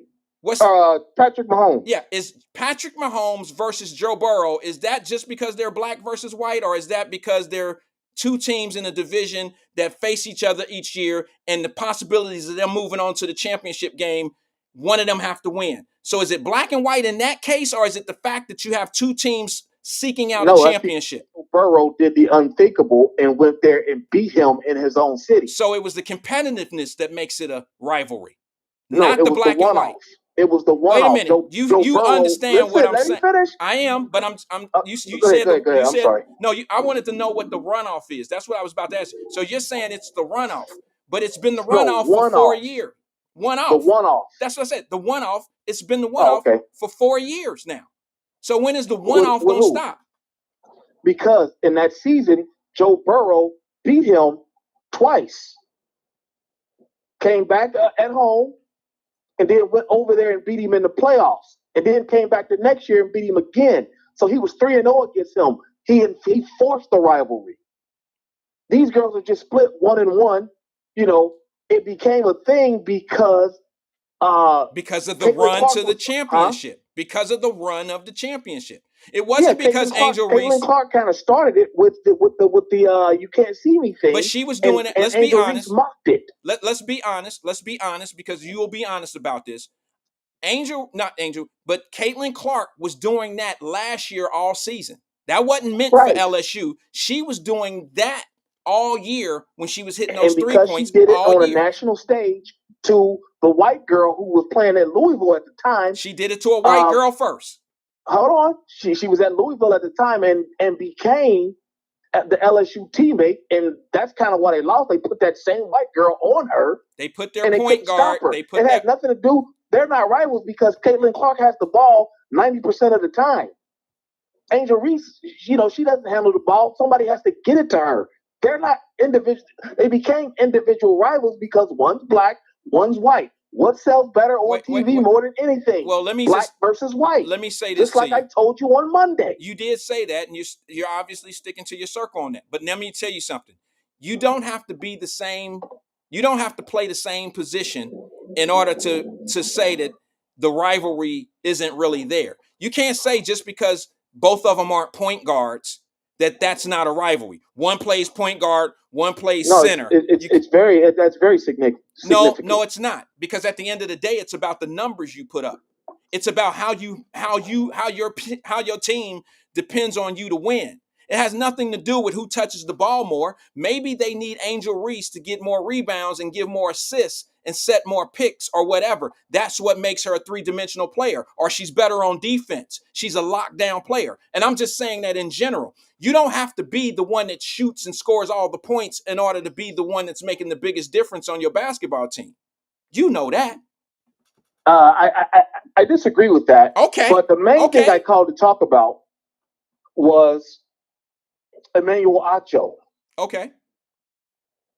As a father of 4 girls, I was appalled. This grown adult broadcaster came on national TV and compared a young black girl to a dog. To a dog? Oh my God! Did he not say you can't go and run like your cow? What did he say? The cowardly dog. Did he not say that? Was those not his exact words? Say it again, brother. He said what?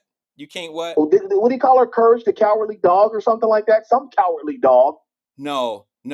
He didn't say cowardly dog. No, what? You're going to sit here and say he didn't say that? No, I'm not saying he didn't say that. I'm going to tell you right here on the air, I didn't hear that. I'm not saying that he didn't say that, but what I did hear him say, that's what he wait said. a minute, Fame. What I did hear him say when he referenced the dog was she was the second best player other than Caitlin Clark last night, and she was a dog. And that's how I listen. What he said was I heard the thing. I even did a video about it myself. I'm not suggesting that he didn't, Fame, but what I'm going to do is I'm going to play the video again, because in the video that I played, when he used the word dog, he was saying like what athletes do, how we talk about he's a beast, she's a beast, she's a dog.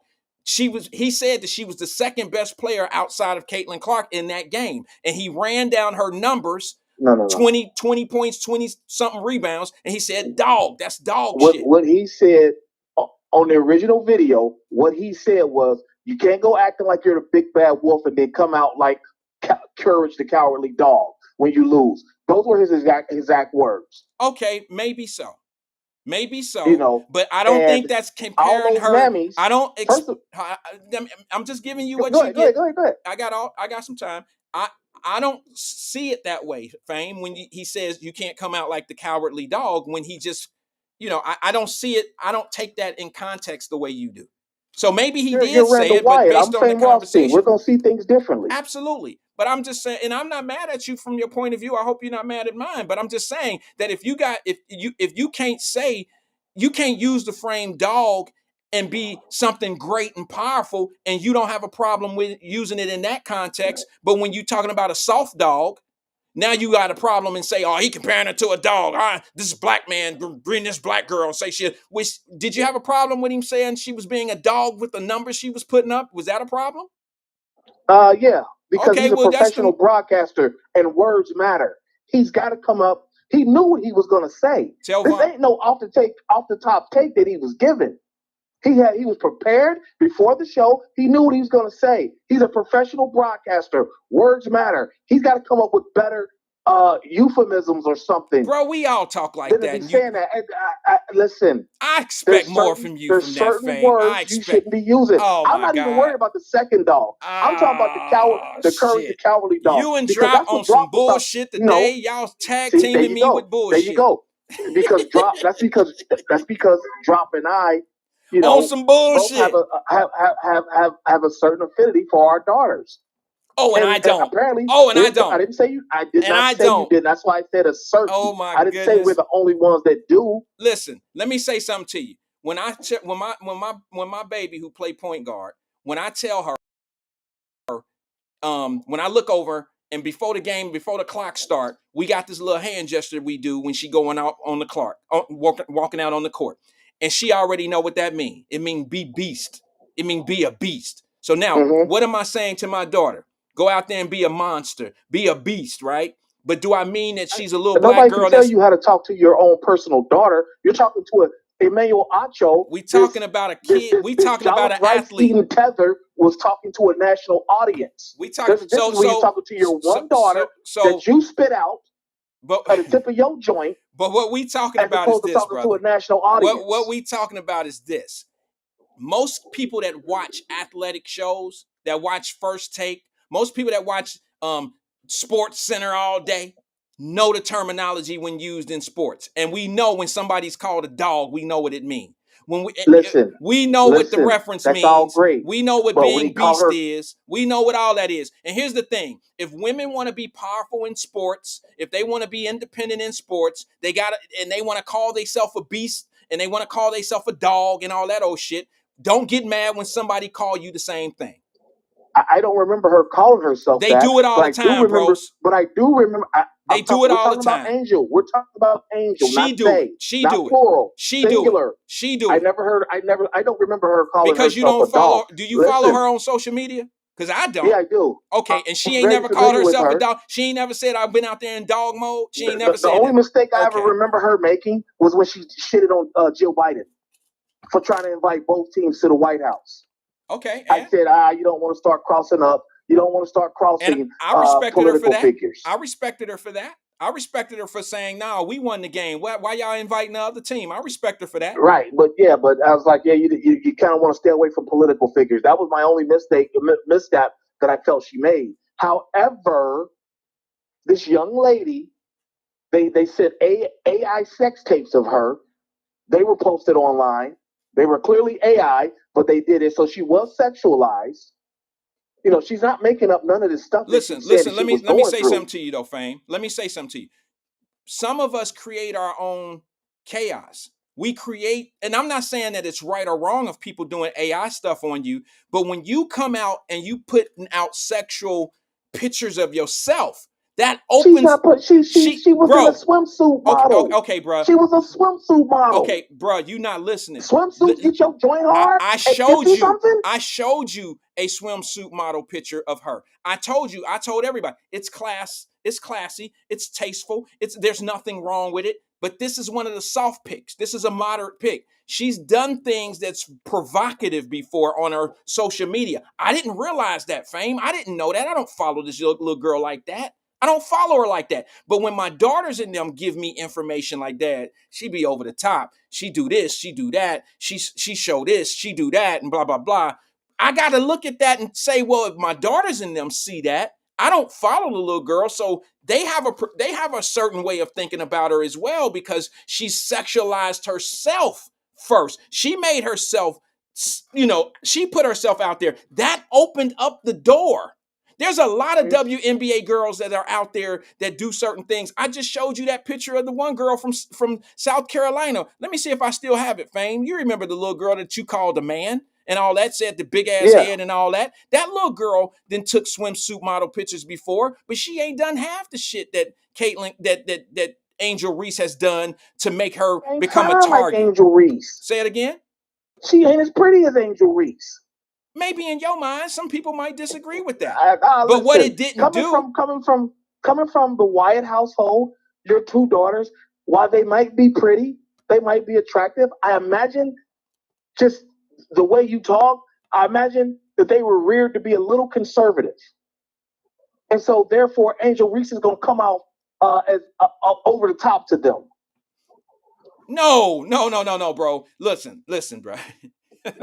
I get what you're saying, but my daughters are a little bit more, they're not quite as conservative as I am. All right. I allowed them to be, their age growing up. But hanging out and doing certain things, okay, it's one thing to listen to the party, and it's one thing to go to the party. You can listen to the party music, but you can't go to them type of parties. Exactly. But exactly. okay, but that don't They have to mean be a little conservative. They know how to keep it in the pocket. no. Angel See, Reese, fit young women, fit young let me women say with this to you. athletic bodies. Let me just say this to you, bro. Tend to wear bikinis Let me and have people take pictures of them. Let me just say this to you, bro, if it makes any sense. Angel Reese is from Baltimore, and she act like she from Baltimore. Now, anybody want to get mad at me about that, that's fine, but that's a fact. She's from Baltimore, and she acts like a Baltimore city girl. And unfortunately, when you act that way, the blowback is going to be what it is. All right? And I know there's going to be some agents. You already know it's going to be some chaos agents and some people talking about how they're going to defend her behavior because that's what they do. These are the same people that's trying to defend the behavior of these kids downtown, even though these kids down there knocking each other in the head. They're gonna come up with all these excuses. They're going to have more excuses. I got to talk to you about that too. Go ahead. I'm sorry. They're going to have all the excuses in the world of justifying it, going all the way back to our childhood of what we used to do. It's always going to be a reason why they supposed to be there, why they not as bad, and this and this and that.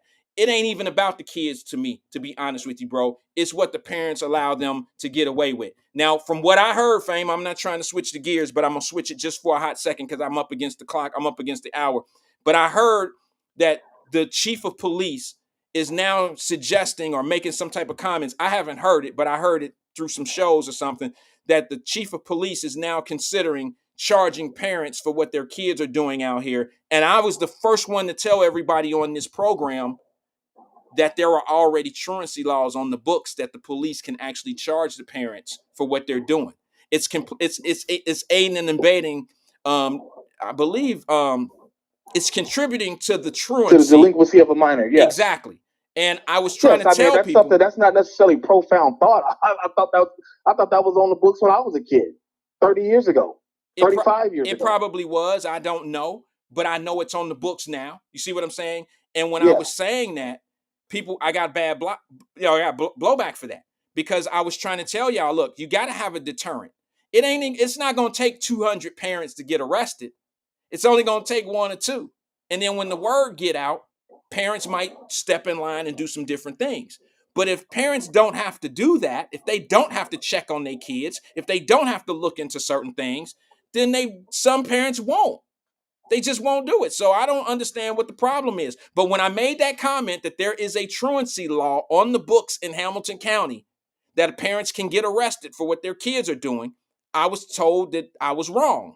And here we are today. I think the chief of police is trying to tell y'all we're going to start holding parents accountable. And I don't think they want to send them to jail, Fame. I don't think that's what it's about. And they don't. It's not even a jail sentencing thing that you would be facing. It's more fines and penalties of anything. But that being said, it's still a deterrent. And you're still going to have some agents that's going to feel like that's wrong. Let the kids be kids. Let them do what they do. This parent got to go to work and this and this and that. We can't be taking care of somebody else's kids. We got to have a deterrent up so people will hold themselves accountable first. And then have a process in place where if you can't handle your kids, now you handle them over to a system. That's how it has to be. That's called organization. You can't just keep on doing all this fake ass pretending like you care about them kids out there. You can't keep doing that. I don't know who's being fake about it either, but this is I'm what not happened. suggesting you. You know it's some fake people. Listen to me, Wyatt. This is very pertinent to you. Go ahead, bro. Please listen. Go ahead. I don't know who's watching your show, but somebody called me yesterday about 4:30 p.m. Eastern. Okay. Called me. I said, hello? Because I didn't recognize, the number. They called me by my legal name. They said, yeah, I just want to tell you that, if you are videotaping minors without parent permission, you could be held liable for in criminal blah, blah, blah, something. But they said criminal. I kind of like perked up like, what? I was like, who is this? They wouldn't tell me. Okay. It sounded like a white male. Okay. But so I don't know if the FBI or the police are watching your show, but it shook the hell out of me. It should, Because You know, Fame, I don't have any. Well, I don't. You know me, bro. I don't know your real. I don't know your government name, so you know what I'm saying. Like, I don't know if it came from here, but yeah, I don't know. I would think that somebody's watching. You always know it's going to be a snake in the grass watching. You always know it's going to be somebody that's running back saying some information. Wyatt said this or whatever. You know what I'm saying? no, they didn't say you did it. No, I'm not suggesting that. They heard. Apparently, they're watching the show the past 2 days and knew of my plan. But where would they get We're not that? saying you can't do it, but you better get parental permission. But wait a first. minute. Did you say you were going to do something like that on the show here? Yeah, I told you I was going to go downtown and talk to the shorties. Oh, we did have that Remember, conversation. y'all said that they'll whoop your ass. I'm like, no, they not. Okay, yeah. My apologies. I was, for some odd reason, I'm thinking some sports shit when you said that. I don't know why. But yeah, you're right. I do remember us having that conversation. And you were like, and we both were saying, I said, well, have your video camera on and show both versions. One saying, okay, sir, and the other one knocking you in the head. I remember that. So yeah, you're exactly. Right. But here's the thing. But you know me, middle finger to the law. Yeah, well, let me just say this to you, bro. I've been here 4 years. How could they not be watching? Think about that. If it was 4 months, I wouldn't be on the radar. But I've been saying for the last 3 years, all the people that's pretending that they not watching, what's up to y'all too? Remember, I say that at the beginning. I mention for the people that's watching, here we are. Thank you for being here. And for the people that's pretending, and it's talk show hosts, it's ex-talk show hosts, it's radio people, it's ex-radio people. They all watch, bro. How could they not? I'm saying the opposite of what they used to for the last 40, 50 years that they've been accustomed to hearing. And I'm still here. How could they not? Exactly. So I'm about to get to this elevator, but to sum up what I called for, props to drop. So I'm not mad at straight on this props to drop squad 52. See how I said again? See how I said a man's name in a great light? Sure. Instead of just calling in to insult them. Who do props that? To drop squad. Wait a minute. Who do that? Don't shoot. Don't do that. Don't do that. No. Who do that? Okay. But props to drop squad 52. But who do that? Who call in and say his name? Come on, man. We're not finna go through all that again. You're not suggesting me, are you? Because I got a lot of respect. Drop squad 52 for setting you straight. That's why I cut your ass. That's why I cut your ass off right there. Because he didn't set me straight. What he set me straight on? He set your ass straight, like the Marine he is. On what? Like the Marine he is. He's a member of the United States Marine Corps. He deserves your respect. When he talks, you need to sit up and listen. Oh, that's right. He older than me. That shit worked when I was 20. That ain't got nothing to do with it. When I was 20 and he was 40. When I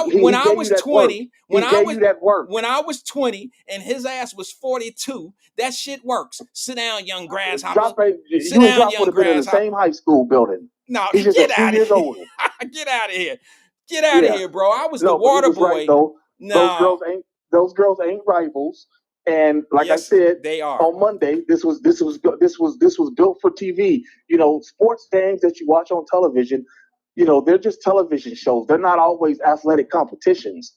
They're television shows. You have to have stars, else nobody will watch. I agree. So rivalries are built, regardless if we think they rivalries or not. Think of the Martin show, how bad it sucked once he wasn't on the show anymore. I don't remember Martin not. I don't remember Martin not being on the show. Yeah, remember because he was going through the shit with old girl. Well, there was a couple episodes that he wasn't going. Yeah, every show he wasn't on or none of his characters, it sucked. Until the point where when she came back, they wasn't on stage together. Yeah, him and Gina were going at it. I remember that. Exactly. Yeah, because the stars didn't get along. The stars didn't line up. Hey, let me say this while you. I gotta say this while you on the air because you done sat back and said some shit about Drop and now you lightweight. You and Drop lightweight tag. My nigga. You gonna respect that? Yeah. You know what you gonna respect? Both of y'all motherfuckers wrong today. Y'all wrong, both of y'all. Now what? Well, y'all want to call in on? Okay, get on your elevator. Howl up out of here with your wrong ass. Howl up out of here. Go ahead. Go ahead. Hit dog. Hey, I gotta go, man. I got a flight to catch later. Go check E out, man. He on the day, I believe. Peace and love to everybody, man. I'll catch y'all on the next one.